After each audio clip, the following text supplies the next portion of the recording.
Federal law provides severe civil and criminal penalties for the unauthorized reproduction, distribution, or exhibition of copyrighted motion pictures and DVDs. The FBI investigates allegations of criminal copyright infringement, and this government says it's okay to torture. So I wouldn't fuck around if I were you. To heighten the horror, shock your senses, chill your brain. It could only be shown at midnight.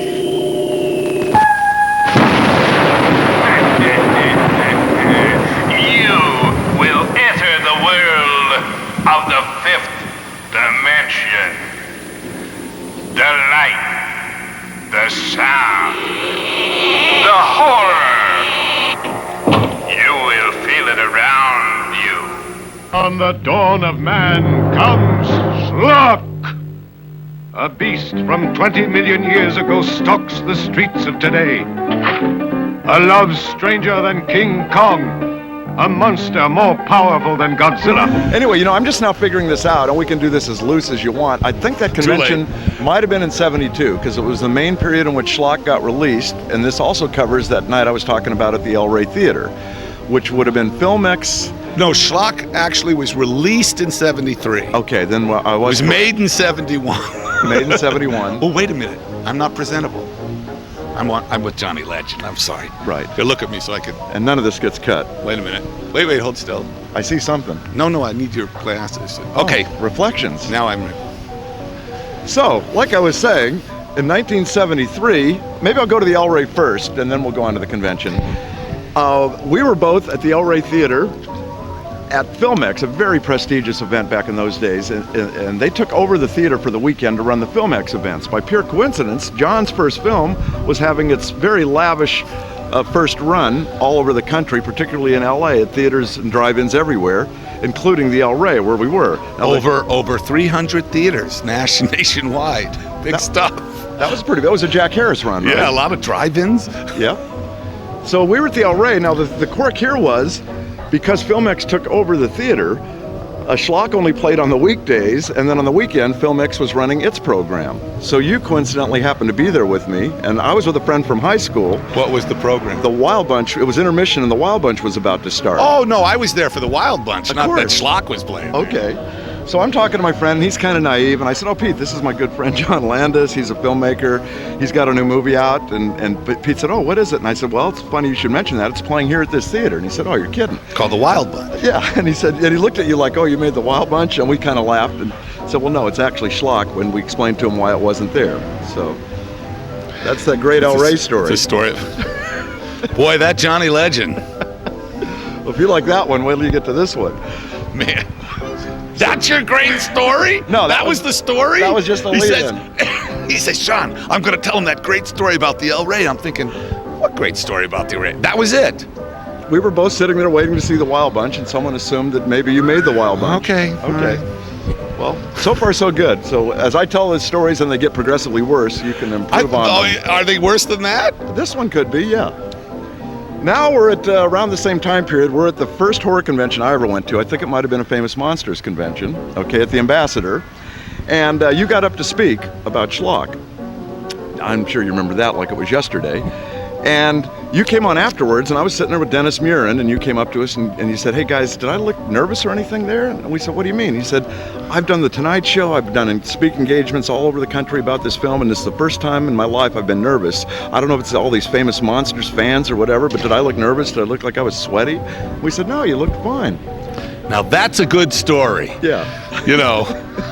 He's right. Johnny Carson, Noel Coward, George Bernard Shaw, Johnny Legend, those kind of raconteurs with the kind of amazing stories. It's like an Alec Wolcott kind of level of wit. What the fuck? That's the worst story I ever heard. Well, Johnny. The only reason I'm telling this story is while this was Dennis going on, Murin, though, is done quite well. Right. Now, at this same place, this weird guy who I already knew, Gerald Cormier, alleged producer, came waltzing into the convention with two portable 35mm projectors, which I'd never heard of, never knew existed, set them up in an auditorium and did the world premiere of what was then called Terror Circus. And the film was still wet from the laboratory, and we walk in this room, and here's this weird exploitation R-rated horror movie with Andrew Prine, a makeup, a monster, some naked women, which was a little unusual for a convention of a bunch of young horror fans and all that. Now this, I don't know if you remember at all, but that was the very first screening in the world of the film we're releasing on DVD right here today, tonight, as we speak. I'm all a quiver. And that was Barn of the Naked Dead. See, Barn of the Naked Dead, sure, Barn of the Naked, because I remember when I saw 2001 very clearly at the Pacific Stanley Warner here in Cinerama. I remember that. I remember when I saw The Wild Bunch. I remember when I saw The Exorcist at the National in Westwood. There's certain films that make a huge impact. Annie Hall and Barn of the Naked Dead, that's not one of them. I don't have a fucking clue what that is, so I'm going to have to get the DVD because I don't remember anything. And we didn't know at the time it was directed by Alan Rudolph, who was about to become a fairly well-known. Oh, Alan Rudolph, really? It's his very first film. There you go. And he doesn't have much to say about it today. He kind of disowns it. So his comments are almost as interesting as ours. We're trying to make up for Alan Rudolph not this is extra material for the DVD? Yeah. I knew he bought me lunch, and I was like, Johnny Lesden doesn't buy anyone lunch. So that's what this is about. Oh yeah, this is part of Gore Beat. We're on Gore Beat, the video gore magazine. So we don't just do extras and bonuses and all that nonsense and, theatrical trailers, audio commentary. We do our own video horror magazine that goes with each feature if it's a horror film. Is there nudity in the... Plenty of nudity. In the magazine? Yeah, nonstop. And violence? Violence, yeah, you name it. Well, then it's obviously worthwhile. So check it out.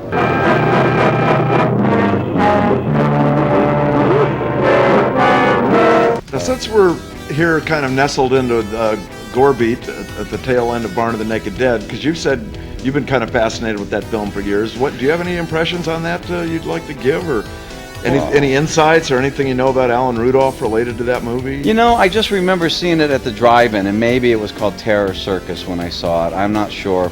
I just remember that it was one of those movies that was almost like beyond belief. It seems to me, I haven't seen it in ages, so I'm really looking forward to this DVD release. But it seems to me that the guy kept his dad in a shed, and his dad was some kind of monster from a radioactive testing grounds, and that he had girls in a barn, and he had them chained up, and he was making them perform like circus animals. Just like it says on our... Oh, is that right? Well, yeah. That's pretty much the film in a nutshell. But I mean, again, there's a movie that it has a sleazy factor to it, you know what I mean? Because as we're sitting here speaking, hopefully, we're also listening to some pretty astounding music, also recorded by you, right? We're going into a third or fourth career here. Yeah, the surf guitar album, Scared Topless. It's funny how that stuff goes. I always wanted to know how things work. I just want to know what makes things tick and how things are done. And I really kind of I did the album because I wanted to understand how multi-track recordings were made, and then I pressed the album really just to be a gift to friends of mine and stuff. Although we did sell enough of them to push it over, and we got a lot of radio airplay, which I thought that kind of stuff was impossible. So you came into town like a hurricane, started raising Helen like that, and one of the first things I became aware of that you did was you made a treatment. A lot of people do this, but you're one of the few I know who's done it successfully. You made a short version of a film to go out and get financing and get it financed and actually do the film. And yes. You gave that to me, and it premiered on Sleazemania, the original Sleazemania back in the early '80s, and at that point it was called Prison Ship.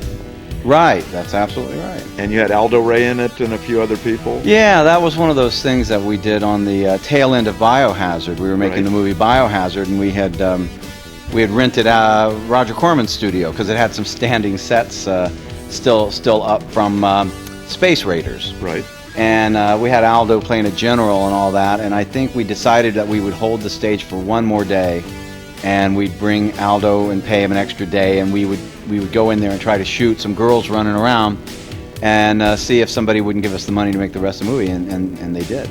Yeah. And then to even up the ante, you went ahead and started making, I don't remember what title it was at the time, Prison Ship, which I'll cut to the chase, finally came out as Star Slammer, and you added me to the cast. Originally, your idea of bringing me in was John Carradine. You said we were going to be shooting out in the mountains in Chatsworth, and it was 108 degrees, right. And you were afraid Carradine might not make it. That's right, yeah. And you were going to edit it so that I was maybe a younger Carradine, maybe, 50 years younger if he was 150, let's say. The key to his own asylum. This whole generation, people our age, although he looks a hell of a lot older than me, don't he? Is Spielberg, Lucas, Coppola, Scorsese, De Palma. I mean, these guys, it's Revenge of the Nerds. Because when you were interested in making 8mm horror pictures, and I was interested in making little clay monster movies and stuff, we were geeks. We were genuinely geeks. And we were the audio-visual guys in school. The kind of character Doug Kenny made famous in Animal House with the pocket protector. And So you were one of the guys that went around with the projector. with the projectors and showed the movie. Sure. I at least still made fun of the movie and threw stuff at the blackboard. No, we did both. Yeah, you're right. See, it was a very unique position because you were kind of a geek, but really a subversive, revolutionary, communist, transsexual thing going on. But were you in something else for us? No, I've been waiting for 15, 17 years to get another part, but... It feels like we've done something else. Well, no, one other thing, though, this is a pretty funny, because this was a real fluke, and you called me up one day, I'm not sure the time frame, because it's around this same time period. Maybe you shot Biohazard earlier, and we're about to get a release on it, but you called me one day and said, Johnny, listen, I just made a deal on Biohazard, and I found out that the running time, it's like 8 or 9 minutes short for the release time it has to be for this release. Yes. And you said, I had this brainstorm. You know that song you have, Rockabilly Rumble? Great song. He said, I was thinking of just putting that song on at the end and looping it like 3 times to go the full length. And then I'm going to put outtakes from the movie in, like people were doing then. So we'll put 8 or 9 minutes of outtakes in. I'll put Rockabilly Rumble in there 3 times. Then I'll get the whole 8 or 9 minutes. And that's what you did. I did do that.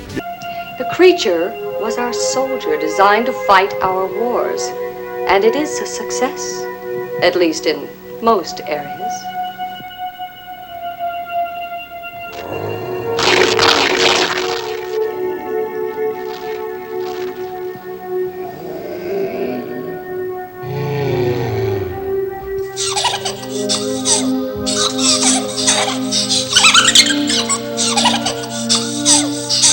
I think that's it. Rockabilly rumble. Well, Rim shot Judy set the joint on fire. Sheila was a trippin' with a deadly desire. Rockabilly, rockabilly rumble, well, rockabilly rumble was red hot chicks, just great kids. I didn't travel 500 miles just to watch this freak show nonsense. Okay. Action.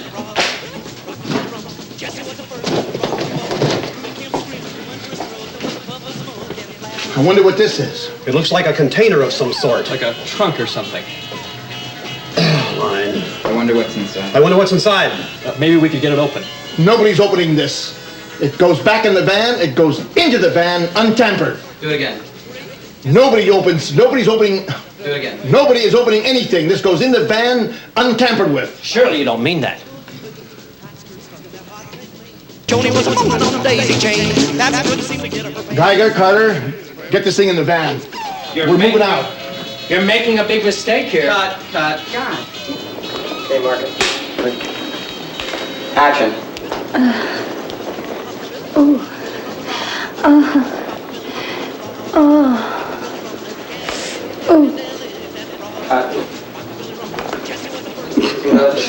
Joni was a woman on a daisy chain. That couldn't seem to get her pants loose. Okay, now somewhere around the same time period, you made one of your crowning achievements, and the reason I'm bringing it up is because you're about to do a 20-year anniversary edition of Hollywood Chainsaw Hookers.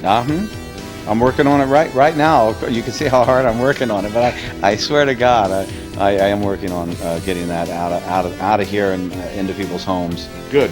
Once more. Because we went to a sneak preview of that somewhere on was it the Egyptian or something? It was at the Egyptian. That's what I thought. It's another one of those instances where the filmmaker is treated more like another one of the audience. I had made a deal with some guys who were starting a company, and they needed a movie and they wanted to make a film, and so they kind of came in and they put all this together. The biggest problem I had was that they forgot to include me, and you would have thought it was the Camp Video's Hollywood Chainsaw Hookers. And I went to this premiere at the Egyptian, and there was Kit Natividad, and there was Paul Marco in a corner dressed up like a cop. People I had never seen before. It was like a circus. And it was amazing. Each one of these guys who actually had never worked on the film at all were all getting up and giving speeches and stuff. And I actually went in the restroom, and I'm at the stall, and the head of the company stands next to me, and he looks over and he says, "Hey Fred, I'm sorry about the way we treated you tonight." I said that's okay. I said, because at the end of the day, I said, I actually own the movie and you don't. So the Hollywood Chainsaw Hooker Hallelujah Girls, folks, they're here to celebrate, as we all are, the 20-year anniversary edition of Fred Olen Ray's Hollywood Chainsaw Hookers. When you work in Hollywood, you learn fast that there's just two kinds of girls in a town like this. Sweet, shy, innocent ones. You know, the ones you want to take home to mom. And then there are the other kind. The ones you just want to take home.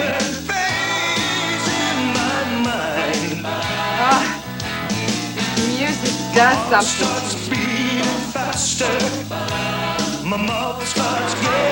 Sometimes they like to play a little rough, but then these aren't your average girls. Oh no! And this isn't your average movie.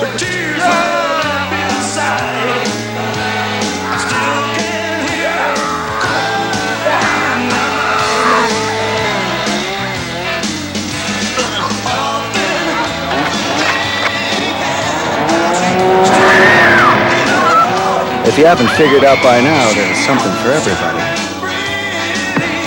Well, almost everybody. There's action, romance, and a cast of thousands.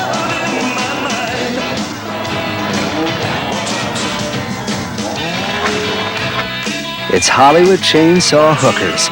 These girls charge an arm and a leg.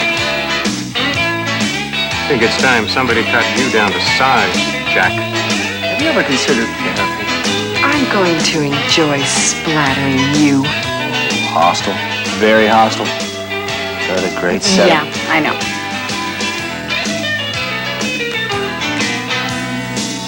Hollywood Chainsaw Hookers. It's a comedy that'll leave you in pieces.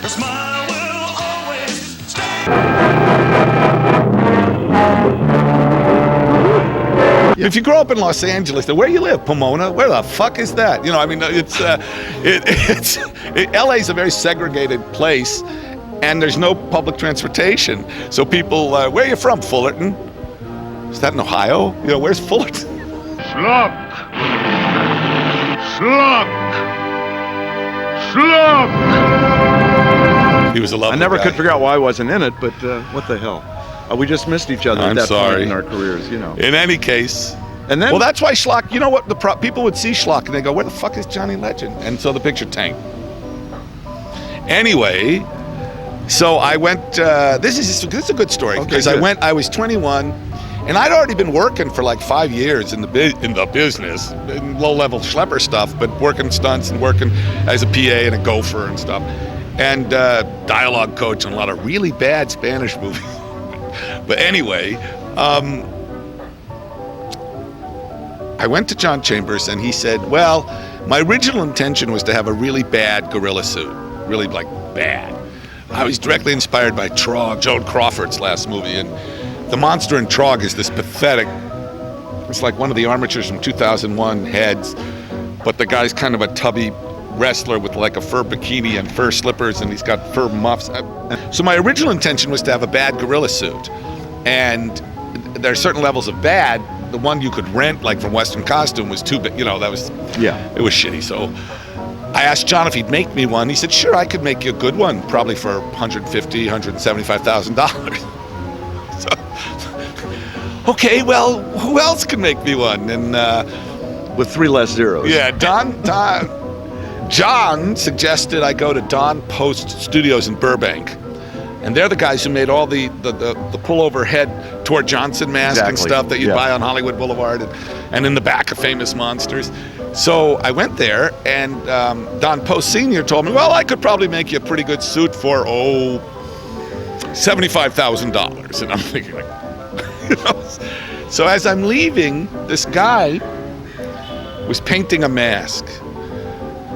I'm pretty sure it was a Tor Johnson man, but he's painting this mask, he's spray painting it, and he turns and he says, hey, I go over. It was Don Post Jr. And he said, there was a kid in here who might be able to help you out. He was talented. Let me go. And he comes back with a card, a business card that said Rick Baker, Monster Maker. Has mother's phone number on it. And I call him up, and he's this kid in Covina. And I remember Covina.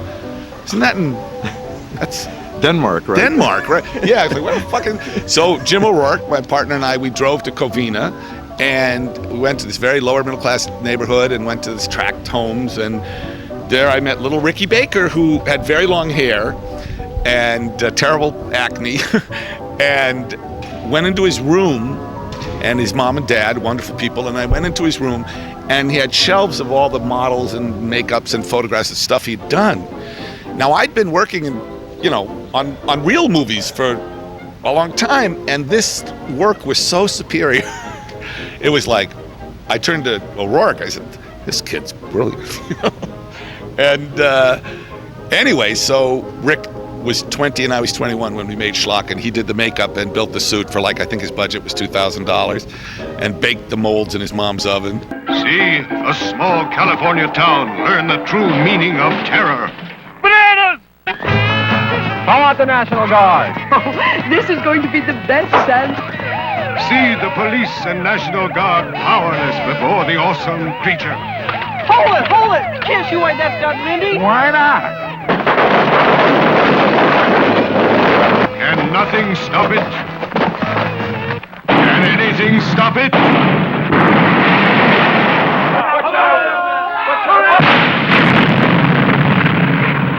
Arnie, will you please stop it? This thing has been frozen in ice for 20 million years, so I figure it must be lonely. First, birth of a nation.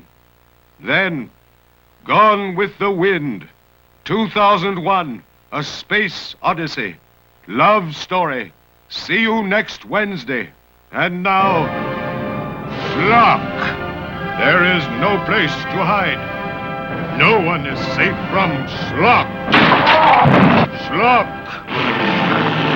Schlock. Schlock.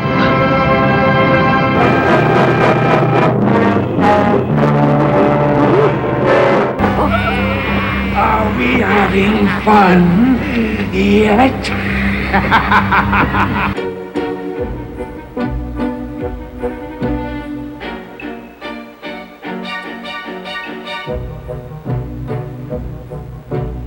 All right, I am here with Brian Yesna, the man who I could say jump-started or reignited my career as a horror actor, if you assume that I had one to begin with. Going back to the late 80s when I sort of barged my way into Bride a Reanimator. Yeah, that was you were quite an event on that movie, I think. Yeah. I think, who was it? Was it Tom Ranoni that? Brother Tom. I think Tom Ranoni brought you to my house for Thanksgiving or something, and yep. And the way you attacked that turkey. Yep. Made us think that possibly there may be a place you could be a flesh-eating zombie. Yeah, and I know that at the time it came up and you were getting down to the crunch, at that point the film, the cast was full. There wasn't really any room there. That's right, but we made room for you. Right, and the way that happened, I should go back and recreate that because I got some clips of it. Tom called me one day and said, you know, there's this voiceover in the script of a carnival barker. He said, and I know you got that Spike Jonze suit, so if I come over and you put the suit on and we film you doing the voiceover, I'll show it to Brian and I bet he'll say, oh, we got to put him on camera. See, the amazing alligator boy. Siamese twins joined at the waist. Eskimo geek who eats glass and garbage. Because the suit was in my trunk and I went out to get the Spike Jonze suit and there was a body on my trunk. And we started shooting, and this was before cops or any of that stuff. And this ended up involving all the local derelicts in the neighborhood and everything. Johnny, do you think we can continue with the audition now? We're going to try to get back to the audition momentarily. We would like to point out that right after this next segment, we will have a medical update and a 1-800 number that you people can call. I would also like to point out that our friend in the background here, who has already received a can of Alpo for his appearance on the show, is already asking for royalties and so forth. And I remember your famous quote. You looked at it that day and you said, this is certainly better than anything on television. I think we should give Johnny a part.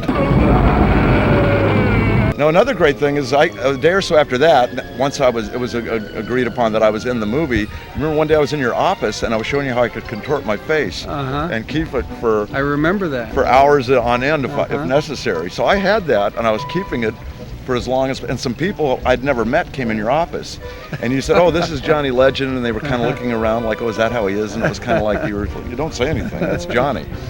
So I stayed like that for about 30 or 40 minutes, right? That proved it. And they were kind of acting like a guy missing a couple legs or something, just being polite and everything. And then also I let my face go back to normal, and they looked at you and then me and they said, "Well, what's the deal, Brian? Is this some kind of gag or what's happening? He's not really like that." I thought it was more like they said, "What the fuck?"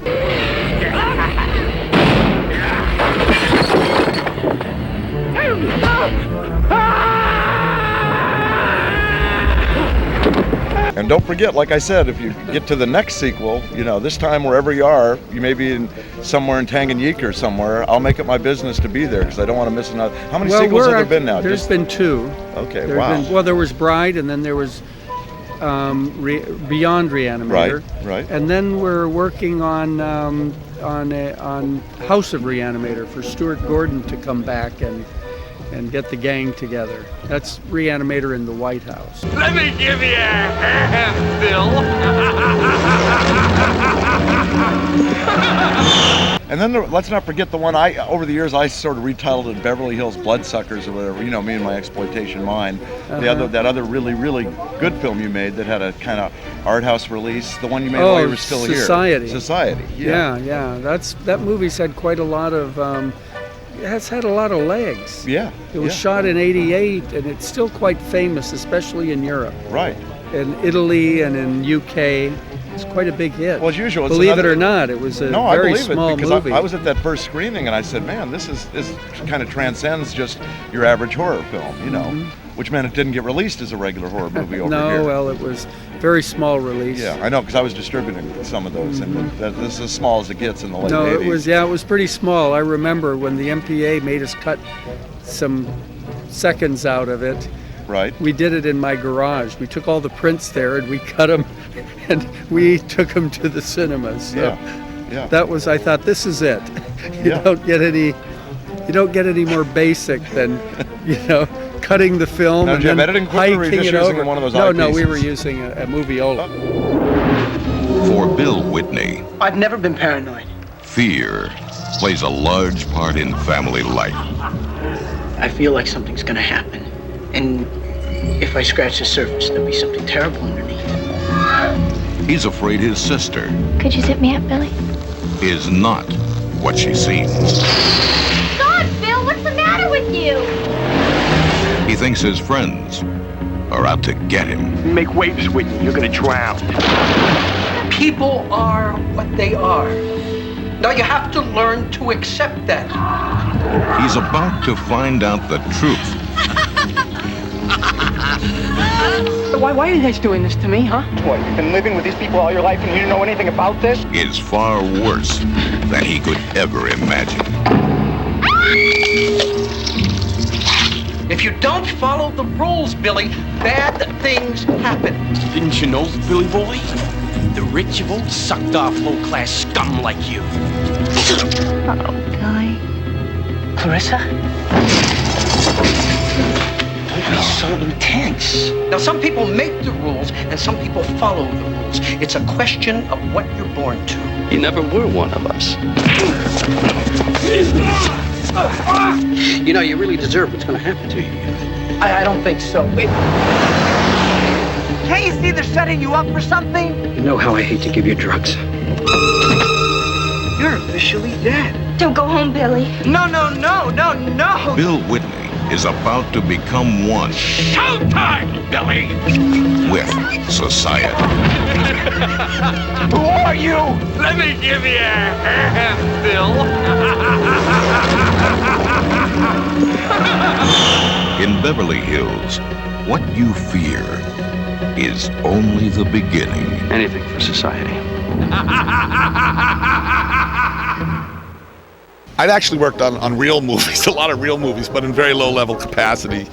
when I got back to LA in the early 70s. And remember they used to show movies at the Gordon? Oh, of course. Yeah, Joe Dante and John Davison. And we all used to get together, and Joe was cutting trailers, I think, for Corman at the time. And you used to go to the World Theater, I'm sure. 3 big hits for 99 cents. There used to be a very large black man walking up and down the aisles with a baseball bat. That was security. Remember that guy? Oh, yeah. World Theater. Hollywood Boulevard, actually, in the 70s, was kind of like 42nd Street in the 70s. It was really a grindhouse place. And it's where we saw, if you were a film buff, though, you could see all the European pictures here, badly dubbed. And Primitive Love. A fantastic journey into the love life of the primitives. Guided by Franco Franchi, Jane Mansfield, and Chicho Ingracia. A comical, unpredictable, irresistible film. Get to work, you idiot! While we're on the international front here, I was going to bring up the fact that a lot of people watching this are familiar with Mariska Hargitay, the star, is it Hargitay, the star of Law & Order SVU. Absolutely. And some people actually know that Jane Mansfield was her mother, and even some more knowledgeable people know that Mickey Hargitay was her father. Okay? Now, I'm trying to clear this up because while Jane Mansfield was overseas in Italy making Primitive Love, which we're looking at a little bit of right now, and which you're going to see a lot more of on the Ultimate Sleazemania, her hubby, Mickey, was also over there somewhere in Europe shooting the astounding Bloody Pit of Horror. Now, can you give us a little background on that? He had gotten pretty famous as a bodybuilder around the same time that Steve Reeves had made a name for himself on the bodybuilding circuit and had gotten the Hercules movies out of it. So all of a sudden, after Hercules broke, well, a lot of bodybuilders were getting work because they wanted to make sword and sandal movies with them. And then when you milk the Hercules vein dry, they started going for, okay, well, we'll get Machiste, and we'll have, then Steve Reeves went off and did Morgan the Pirate for Josephine Levine. So as that was drying up, they were still big in Italy because the Italians were financing most of these sword and sandal movies, so they started going off in a different direction. Hargitay wound up getting the villain role in Bloody Pit of Horror.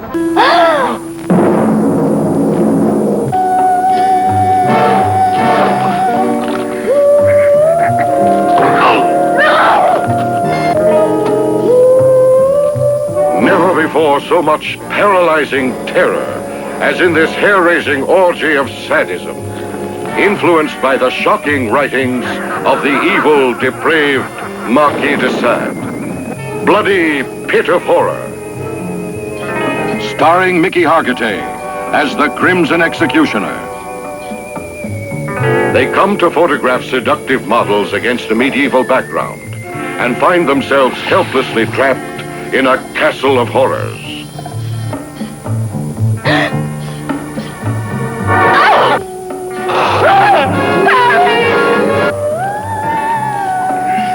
Susie! What? At the mercy of the twisted perversions of a madman who satisfies his lust by torturing his victims with the bone-breaking rack. The razor-sharp swords.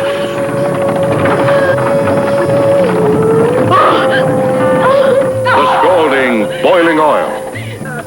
The deadly spider web. These and other fiendish torments make Bloody Pit of Horror one of the most terrifying films ever made.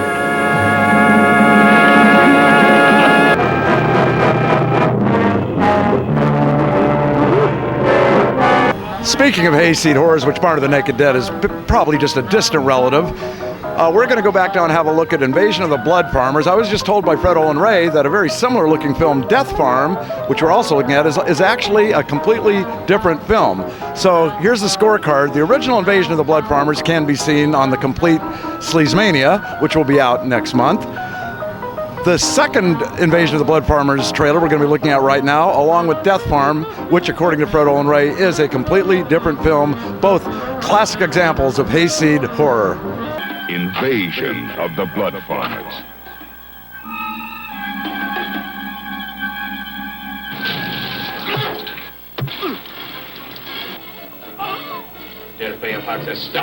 Therefore, we warn you, don't eat before you see Invasion of the Blood Farmers, and you'll have nothing to lose.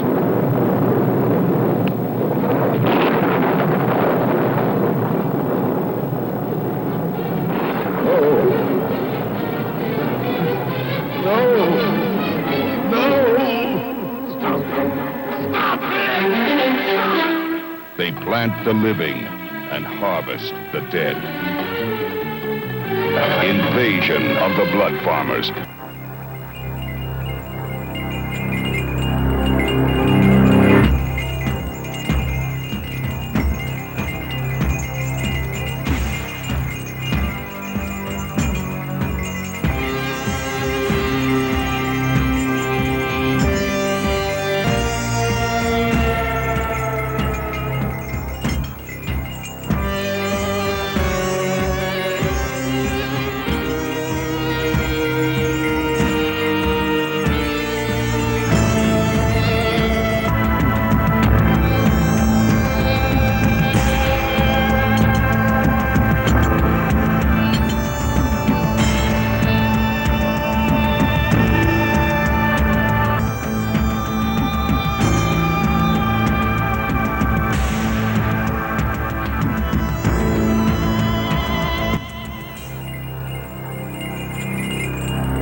Now, John and I, after all these years, actually did appear together almost in a film that's in release at the moment. That's something to keep in mind. I was cut out. Right. But you weren't cut out because most people just watch the extras and outtakes. I have to tell you, Tim disagrees with me. Tim Sullivan's first picture, Tim was, worked on Coming to America. Right. He was in charge of putting those signs on parking meters that said, "Don't park here tomorrow, we're making a movie." And he was a real little monster geek, and he came up, I like for famous monsters too.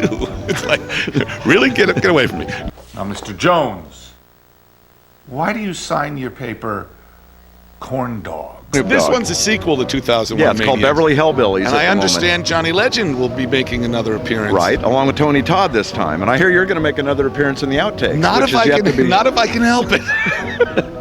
Your outtake isn't in the can yet, so it's kind of hard there to say. There you go. It's kind of a new conceptual avant-garde. It's a performance piece where Tim asked me to be in the film. I don't show up, and then he claims I was cut out. It's like, the Dogma films in Holland? It's that kind of.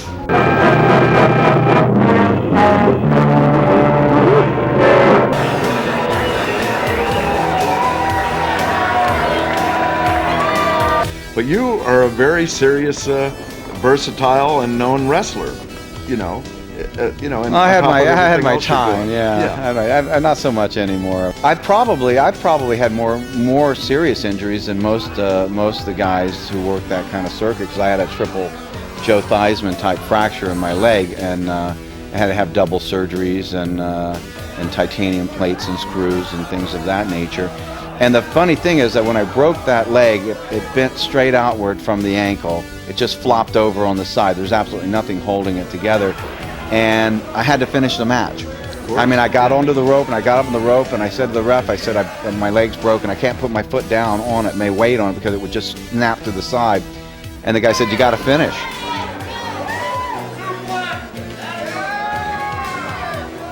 You also worked with a lot of famous people there, Terry Funk. Yeah, I was tag team with Terry Funk on about 3 or 4 occasions, and I finally wrestled him one time in a 4-way, because I just wanted to see what it was like to actually work against him, and that was a lot of fun. The best thing was that Terry threw a left. He was I think he's left-handed. He throws a left, and he connects. Every one of them connects. Oh yeah. I said, "Terry, is it possible you could throw one punch to my face that's not connecting?" Now you actually had your own federation, right? For a bit, yeah.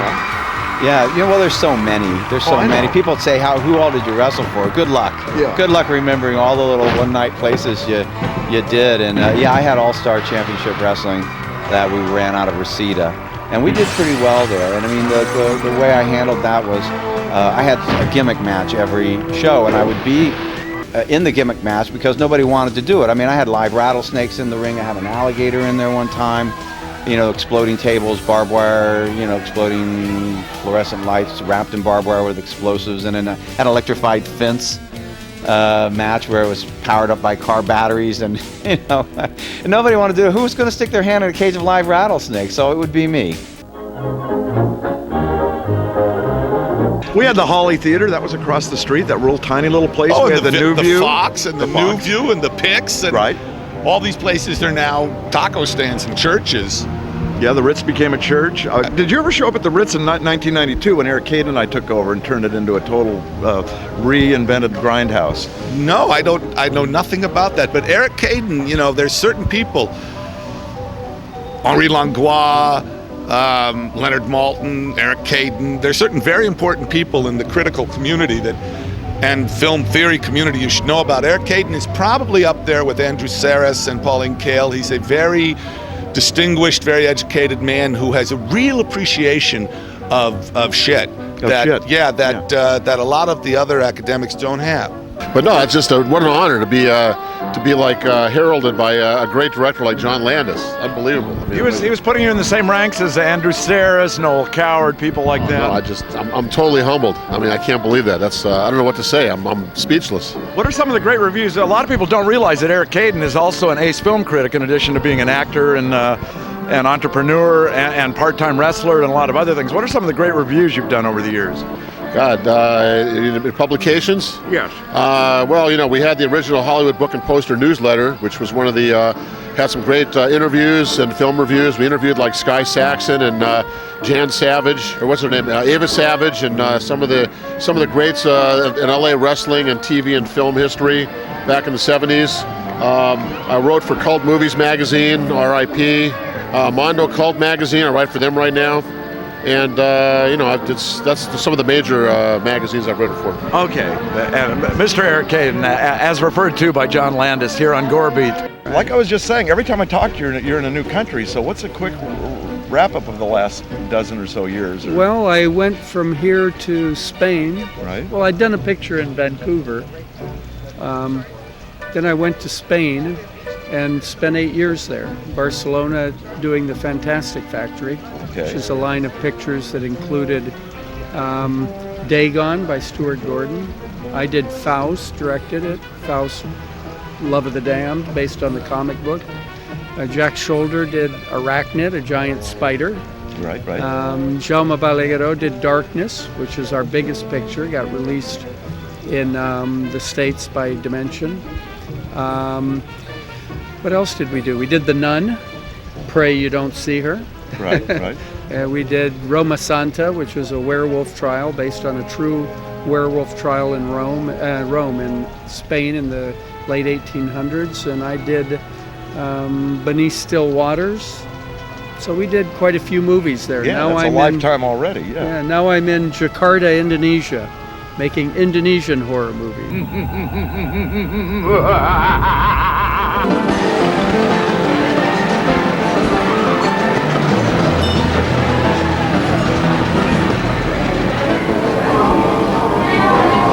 One more time. Okay, Johnny wants me to tell everybody, this is Johnny Legend, I'm Ray Dennis Steckler, by the way. We're in Las Vegas at Mascot Video, that's my video store. Of course, it's my video store. Named after the great Nat Levine of Mascot Movies back in the 30s, I want you to know that. The greatest low-budget filmmaker ever. Okay, now, what you see here is not necessarily what you get. Is that good? Absolutely. Because when Johnny's on stage and I'm on stage, things change. But right now, this is kind of informal, and I'm just going to follow Johnny's lead because he's number one. Uno. Numero uno por la primera legenda en este mundo. See, that's a bilingual. See. Now I told you folks in the last edition of Gore Beat, Steckler, and now we are standing here today in the jaws of history.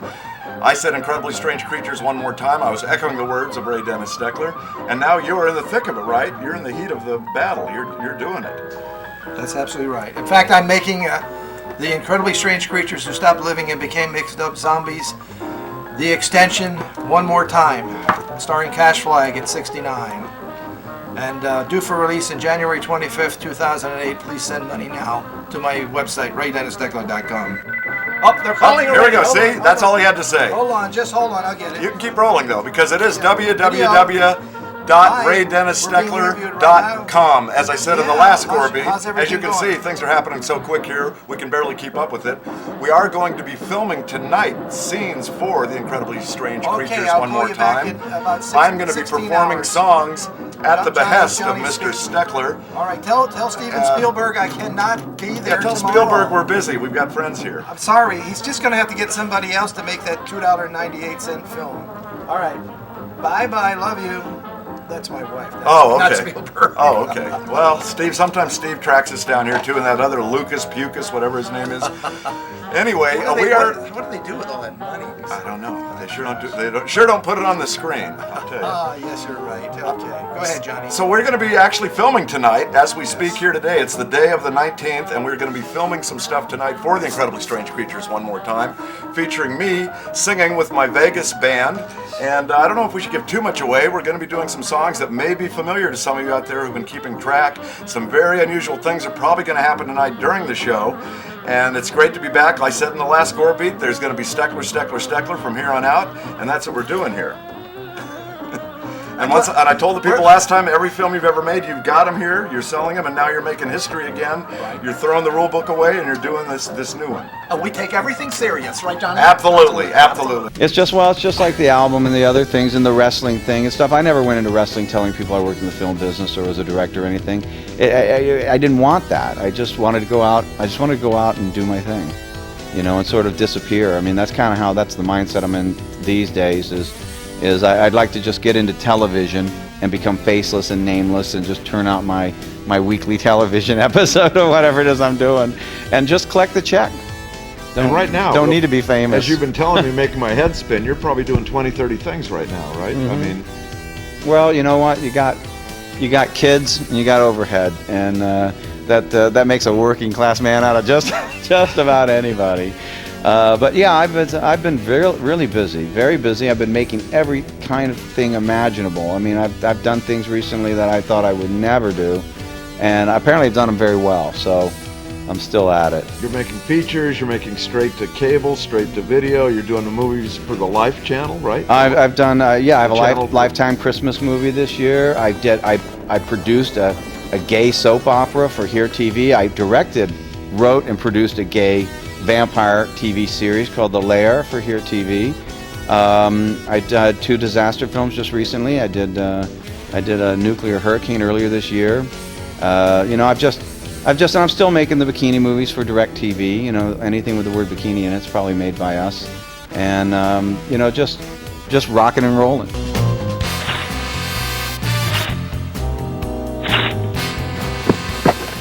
Blow 'em to hell. With what? Disposable ink pen rocket launcher. You're joking! I thought everybody was using these now.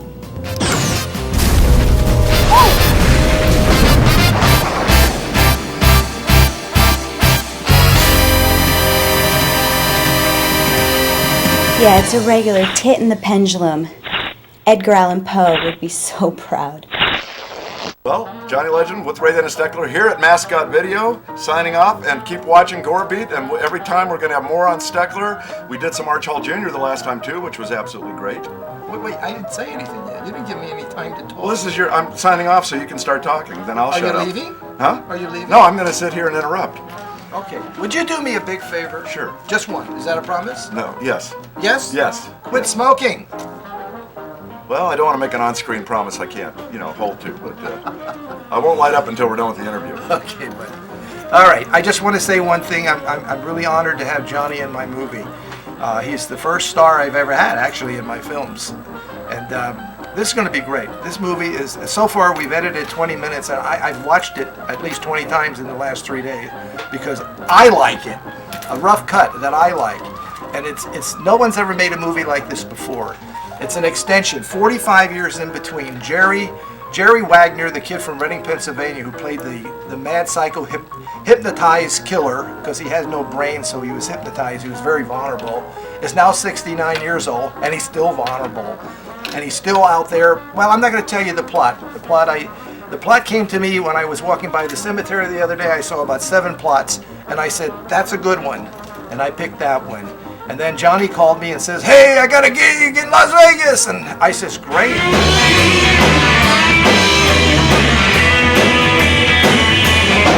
We're gonna hit the bus around.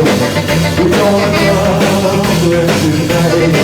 I'm thinking about which we're gonna have some kids.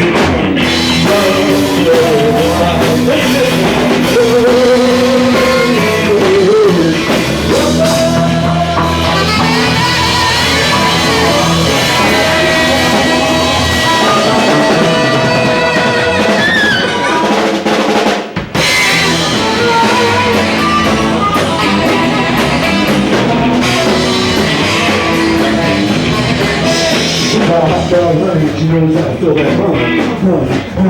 Got a hot dog, knows how to feel that fun. Need to put long daddy, otherwise it just ain't no fun. So I'm gonna get it. I'm gonna get it. I'm gonna get it. Can't quit it. I'm gonna get it. I'm gonna get it. I'm gonna get it. Can't quit it. Gonna get it. Hope he's soaking the bone.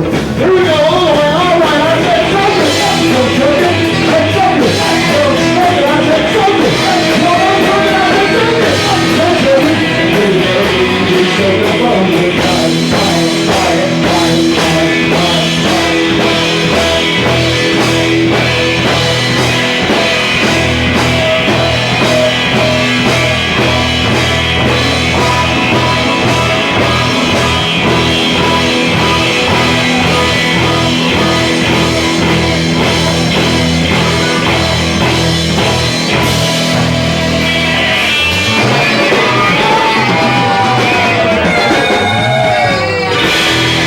We're done. Stop filming. We have nothing to say. I can tell him another story. This does another great one without a punchline. The immortal Mr. Cash